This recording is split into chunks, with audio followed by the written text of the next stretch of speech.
Comecei a minha carreira, 1 ano e meio eu fui redator da Placar, que naquela época, 11 anos atrás, também era agência de notícias. Depois eu fui para o rádio. E depois de 8 anos no rádio, eu senti que o meu ciclo no rádio tinha se encerrado. Tinha feito de tudo, reportagem, produção, edição, apresentação de vários jornais. E com 28 anos eu falei, agora é hora de mudar. E nunca tinha pensado em fazer TV, mas sentia que eu precisava fazer outra coisa dentro do jornalismo. E adotei o método da eliminação. Não quero assessoria, não quero jornal, não quero revista, não quero outra rádio, e me sobrou TV. E aí eu falei, dentre os canais de TV, qual é o canal que eu mais admiro? E também por eliminação, falei, opa, eu sempre estou vendo Globo News, assistindo aos programas da Globo News. E aí migrei para Globo News, e essa migração, na verdade, não foi da noite para o dia, foi uma aventura de uns 10 meses de negociação. Antes de entrar para a faculdade de jornalismo, eu tinha a certeza absoluta de que a minha carreira seria no rádio. Desde criança eu tive o costume de ouvir radinho a pilha na cozinha de casa com os meus pais, eles sempre ouviram o Jovem Pan e eu cresci ouvindo noticiário da Jovem Pan, né? E aí não comecei imediatamente no rádio, comecei fazendo estágio na Placar, que na época, além de revista de futebol, era também agência de notícias. Depois recebi um convite para estagiar na Rádio Bandeirantes, com o sonho de ser jornalista esportivo, repórter de campo. Só que quando eu entrei na Rádio Bandeirantes, eu me apaixonei pelo noticiário geral. Inclusive, depois de um tempo, recebi o convite para ser repórter de campo, recusei porque já não era a minha paixão. E fiz rádio, realizei aquele grande sonho de trabalhar em rádio, cobertura de rua, do factual, apresentei jornais nas férias dos titulares, fui produtor, fui editor, tive o contato absoluto com tudo dentro do rádio. E nunca tinha pensado em trabalhar em TV. Chegou uma hora que eu senti uma coisa interna, aquela sensação de que o meu ciclo havia se encerrado no rádio e eu queria fazer outra coisa e por eliminação eu falei, quer saber? Eu nunca pensei em fazer em TV, vou arriscar esse troço diferente para ver se me surge uma nova motivação. E aí houve uma transição de 10 meses de negociação da Rádio Bandeirantes para a Globo News, onde eu completei 1 ano e meio agora. Comecei em dezembro de 2003, meu primeiro trabalho, ainda estagiário, mas primeiro trabalho publicado num veículo oficial de comunicação. Então, dezembro de 2003, se fosse dezembro de 2015, faria 12 anos, 11 anos e alguma coisa. Terminei a faculdade em dezembro de 2005, tirei 1 ano e meio sabático, de janeiro de 2006 a agosto de 2007, onde eu foquei na rádio, onde eu foquei no meu profissional. E depois de 1 ano e meio eu fiz mestrado na PUC, fiz mestrado de agosto de 2007 a agosto de 2009 e não tive como profissão só essas grandes mídias, né? A Rádio Bandeirantes, a Globo News, a Placar, dei aula na Rádio Oficina, que é um curso profissionalizante de rádio, dei aula numa outra faculdade, na Unip, dei aula 1 ano e meio e hoje, além da Globo News, eu tenho um curso de rádio paralelo com um colega meu, o Eduardo Afonso, que é repórter esportivo. Então, 2 vezes por ano, uma turma no primeiro semestre, uma turma no segundo semestre, a gente ainda faz esse trabalho de rádio, apesar de eu estar trabalhando na TV. Olha, em 10 anos, eu acho que o jornalismo mudou no sentido da aceleração. É inegável que a internet imprimiu um novo ritmo para o jornalismo. Eu vivenciei esse ritmo pré-internet e vivencio esse ritmo pós-internet, principalmente com o advento das redes sociais. Eu acho que o jornalismo mudou a característica em relação à velocidade. E isso a gente precisa tomar cuidado, porque velocidade, se você não tomar cuidado, pode significar queda de qualidade. Significa queda de qualidade? Não, pode significar. E aí depende do quê? Depende da habilidade do profissional em não deixar com que isso aconteça. Antes, bem no meu início de carreira, quando não tinha essa explosão da internet como tem agora, quando eu comecei, a rede social era o Orkut, que já foi extinto, e não era essa coisa, essa velocidade monstruosa. Havia um trabalho mais paciente de apuração, de checagem, de construção da reportagem, de construção do conteúdo jornalístico. Você precisava ter habilidade e ser veloz, mas não tanto quanto hoje. Hoje, a instantaneidade da notícia e da informação acaba te cobrando para que você seja ágil e o mais ágil possível.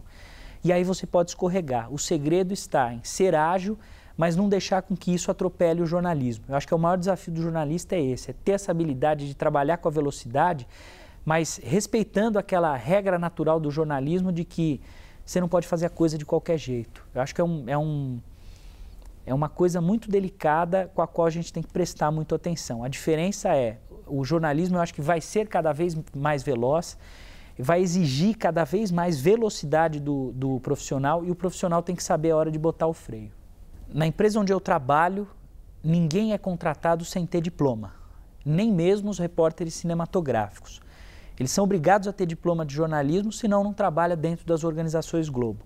Os repórteres, mais ainda. Eu acho que não muda a essência. Muita gente fala, hoje todo mundo tem acesso à internet, a redes sociais, todo mundo é um publicador de notícia, todo mundo é um repórter. Eu acho que cabe à empresa e os próprios profissionais barrarem isso. Porque a pessoa, obviamente, pode publicar o que ela quer, mas não é tudo que ela quer publicar que a gente tem que aceitar como informação a ser veiculada. Senão você pode cair num trote, comer bola, dar barrigada, publicar uma coisa que não é verdade, publicar uma coisa sem qualidade, sem critério. Eu acho que assim, mudou o jeito de se tentar implementar a informação, mas eu acho que ainda as grandes empresas, ou pelo menos as empresas sérias, elas têm esse freio. Nas palestras que eu dou, de tantas e tantas perguntas que a gente responde, uma pergunta sempre é feita. É engraçado que os jovens perguntam assim, Gabriel, você acha que o bom jornalista precisa fazer faculdade? Um cara, para se tornar um bom jornalista, ele tem que fazer faculdade? Eu digo sim. É óbvio que a gente não aprende tudo em faculdade. Eu diria que a faculdade nos oferece 30% do conteúdo que a gente acaba usando como jornalista. E aí você pode questionar, mas e os outros 70%? 30% é muito pouco. Eu acho que são os 30% iniciais que vão te balizar como um bom profissional para que você obtenha os outros 70%. Exemplo, o sujeito não fez faculdade de jornalismo, ele não tem contato com várias coisas que eu considero importantes, né? Sociologia, antropologia, filosofia, conceitos básicos que são importantes para a formação. Então ele vai para o mercado e de repente se aventura a se transformar num repórter ou num produtor, ele, sem essa formação inicial importante e básica, eu acho que ele acaba fazendo o jornalismo de qualquer jeito. Com essa bagagem, lá na frente ele se lembra, eu aprendi conteúdos importantes que são necessários para que eu não me transforme num açougueiro ou num levantador de notícia qualquer. Exemplo, uma vez a gente entrou num debate na Rádio Bandeirantes sobre pena de morte. É muito comum você ver as pessoas falando bandido bom é bandido morto. E eu me lembrei de uma aula que eu tive de sociologia em que o professor, eu não me lembro o nome do professor, mas me lembro muito bem, ele passou um livro para a gente que se chama Cabeça de Porco. Acho que é o melhor livro de sociologia que eu já li na minha vida. Com embasamento. E o professor na discussão, na aula, ele falava, não adianta matar bandido.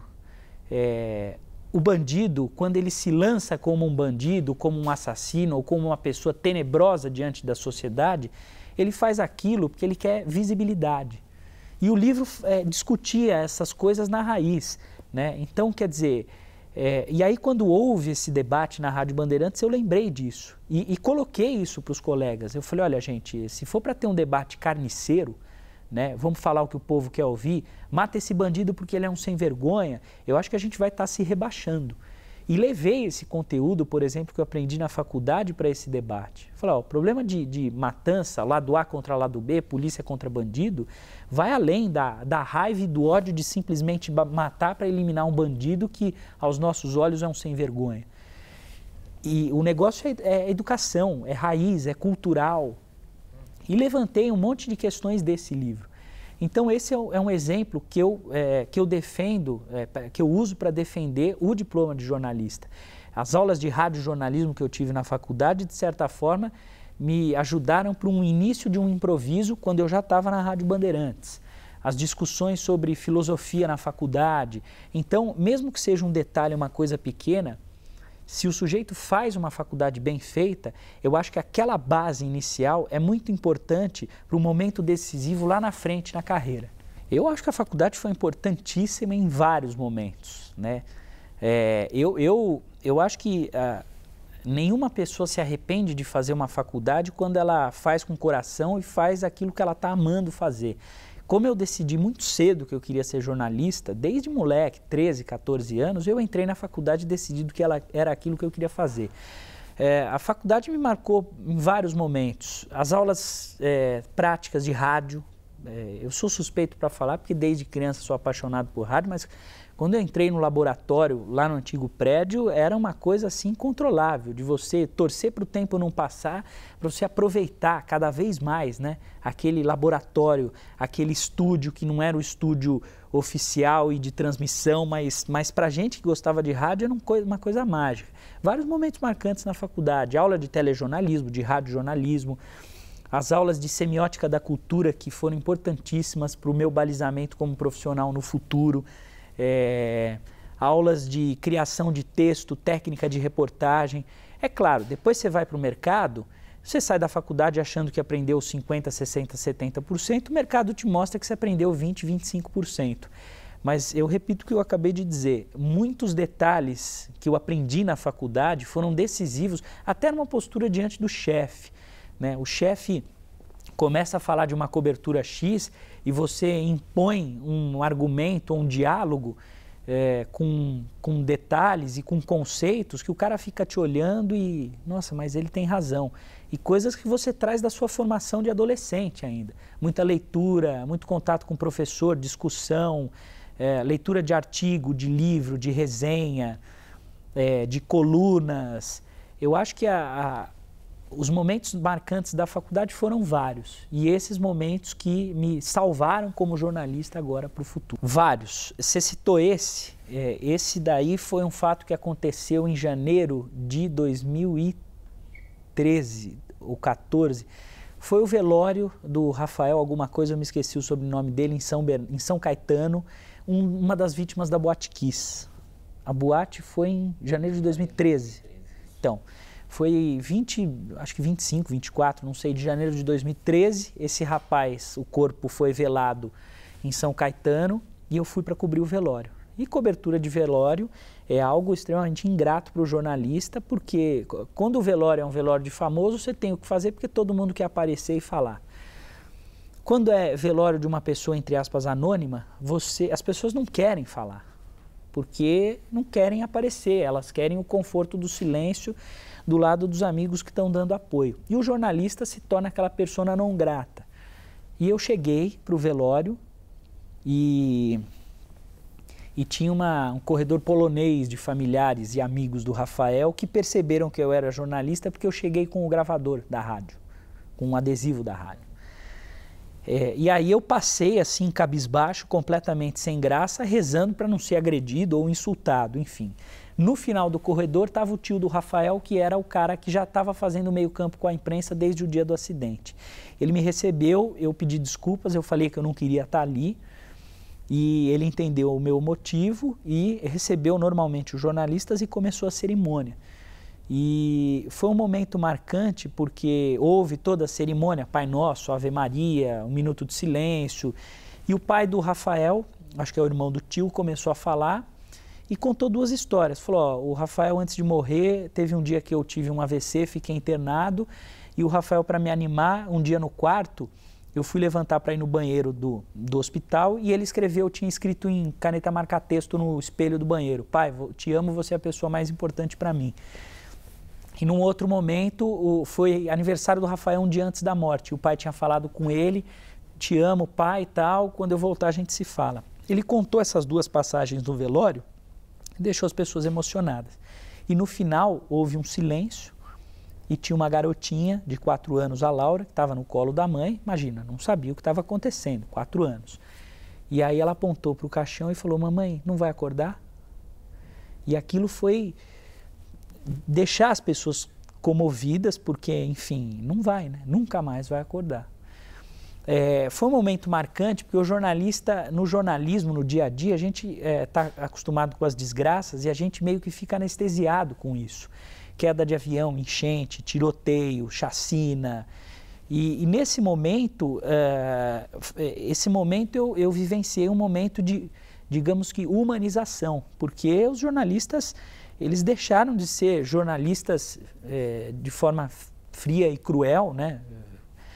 E né, eu falei, nossa, o que é a vida? O que eu estou fazendo aqui? Foi um dia muito marcante, porque foi um gesto de uma menina de 4 anos que absolutamente paralisou aquela sala de 50, 60 pessoas no velório. Eu contei isso numa passagem lá nas redes sociais, e, enfim, desses momentos marcantes. Mas houve vários outros momentos marcantes. A libertação da menina Eloá, que na verdade morreu lá do caso do Lindenberg em outubro de 2008, o acidente da queda do avião da TAM em julho de 2007, cratera do metrô em janeiro de 2007, coberturas de Fórmula 1, Carnaval. Pela Globo News, a cobertura que mais me marcou foi o velório do Eduardo Campos, né? A Globo News fez uma transmissão de 12 horas ininterruptas e a gente foi para lá e, quer dizer, foi muito marcante. O Eduardo Campos morreu em Santos e ele morreu acho que numa terça ou quarta-feira e eu estava de plantão no próximo final de semana, sábado e domingo. No sábado a gente fez a cobertura do cortejo saindo do IML e foram 12 horas de trabalho também, que exigiu bastante. E aí eu voltei para a redação, dei um tchau para as pessoas e a chefe inclusive falou, amanhã domingo você vai para a USP fazer um caso tal, bom descanso. Seria um plantão normal no domingo. Quando eu embiquei o carro na garagem, tocou meu celular, era a chefe. Eu até falei, putz, deve ter errado em alguma matéria que eu deixei gravada. Ela falou, você está embarcando para Recife às 3 da manhã, a direção da Globo News decidiu que você vai fazer o velório do cara. Eu tomei um banho, descansei 15 minutos, respirei dentro de casa, voltei para a emissora, peguei o cinegrafista, táxi com bica, o avião partiu 3h05 da manhã, a gente pousou 5h54 no aeroporto de Guararapes. Pegamos um táxi e fomos para o Palácio Campo das Princesas, acho. Isso. Recife. E aí o nosso objetivo era fazer uma cobertura em tempo integral de absolutamente tudo o que estava acontecendo. Eu não conheço o Recife, não conhecia. Cheguei lá, eu vi 250 jornalistas num praticável, né? Aquela estrutura suspensa, todo mundo com câmera posicionada. Eu olhei, a gente subiu, fez uma entrada ao vivo de lá e eu virei para o Aloysio, o cinegrafista, e falei, Aloysio, se a gente ficar aqui, nós seremos mais um entre tantos. Deve ter, sei lá, 80 jornalistas, 90 jornalistas, quase 100 jornalistas, fora fotógrafos, técnicos, produtores. Falei, cara, você topa, vamos fazer uma transmissão mergulhando?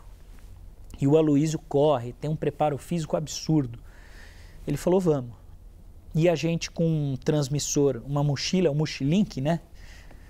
Uma mochila com conexão pela internet. Ele botou aquilo nas costas, a câmera no ombro, microfone na frente da câmera e a gente começou uma transmissão no improviso que depois virou meio que uma referência, assim, deu super certo. A gente começou a caminhar no meio do povo, pegar a fila das pessoas que iam visitar o caixão, botamos a mão no caixão, fomos para a parte do canto lírico, entrevistamos a mãe de um dos mortos, um dos assessores do Eduardo Campos.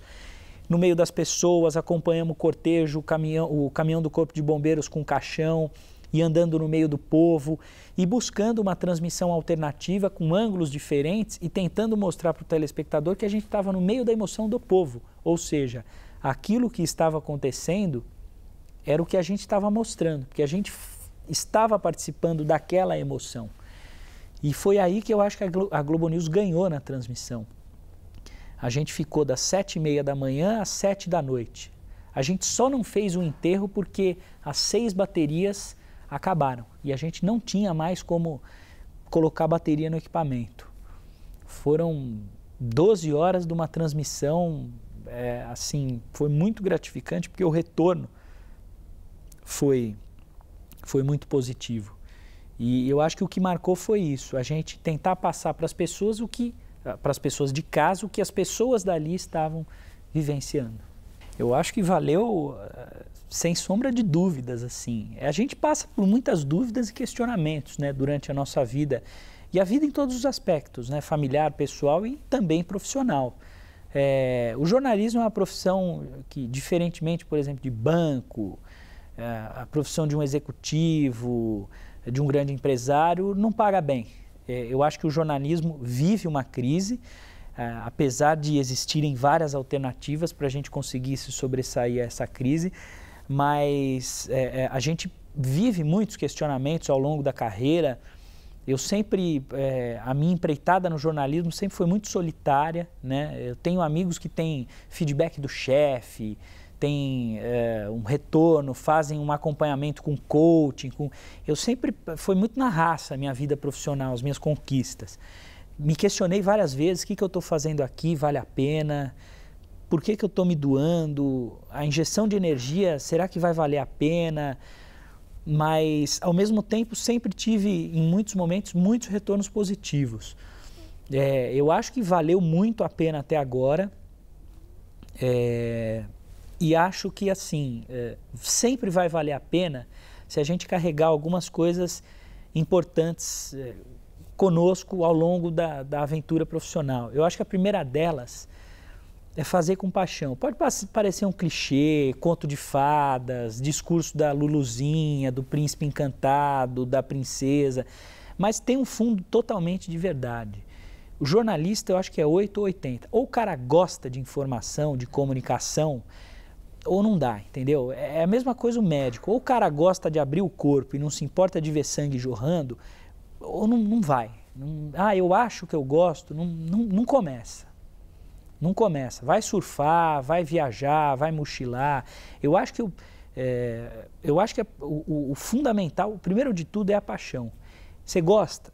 Eu gosto de falar, eu gosto de me comunicar, eu gosto de entrevistar, perguntar, gosto de ler, gosto de escrever, gosto de assistir aos noticiários, gosto de informação, gosto de passar aquilo, de investigar, sou curioso, sou chato, pergunto mesmo. Eu acho que essas são as pequenas perguntas que mostram. Você tem paixão? Então, é o primeiro ponto. Acho que depois, enfiar na cabeça que a vida não é fácil para ninguém. E não existe a bandeja que cai do céu no seu colo. O jornalismo, para você ser alguém no mercado, se posicionar, conseguir um espaço, tem que se esforçar. E eu falo isso por experiência própria.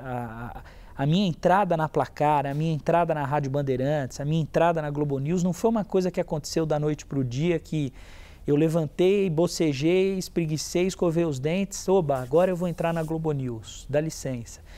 Foi com muita luta, muita batalha, muito esforço, muita insistência, muita paciência, vontade de jogar tudo para o alto em vários momentos. Mas eu acho que é isso, esse conjunto, esse caldeirão de fatores e de ingredientes vão compor o enredo da sua vida profissional e vão te transformar num profissional, se não completo, pelo menos satisfeito com aquilo que você faz. Eu acho que é paixão, dedicação, insistência, preparação. Acho que falta muito para o jovem de hoje. Eu sei que o pessoal tá me vendo, está assistindo, acompanhando aqui o programa, a gravação. Muitos podem ficar chateados, mas eu acho que falta, falo isso porque eu já fui professor, já tive contato com jovens, acho que falta um interesse, um comprometimento maior com a profissão, e o comprometimento é o estudo, é a leitura, é a persistência, é vivenciar aquilo. Acho que muita gente, uma hora eu vou resolver, vai rolar. Não é assim. Eu acho que é tudo isso. Transformar, encarar o jornalismo como uma ampla caminhada, um trajeto extenso, um trajeto muitas vezes penoso, mas um trajeto que, se você estipular um planejamento, fizer aquilo com paixão, fechar o olho e falar, é isso que eu quero, dá certo. As dificuldades são enormes no meio do caminho. A vontade de desistir, ela é iminente muitas vezes. Às vezes você chega na ponta do penhasco e fala, eu vou me jogar, não vou mais ficar aqui porque está me desgastando. É um leão por dia que você tem que matar, mas se é aquilo que você quer, eu acho que não vale a pena desistir. Eu não vou para jornalismo porque ganha muito pouco e eu quero ser médico. Não rola. Se o teu negócio é comunicação, não adianta você querer abrir corpo, peito, cabeça e barriga só porque você vai ganhar mais se você não consegue ver sangue. É isso que você quer? É o jornalismo que te fascina? É a paixão pela comunicação, pela informação, pela notícia, pela matéria, pelo todo? Vai que vale a pena.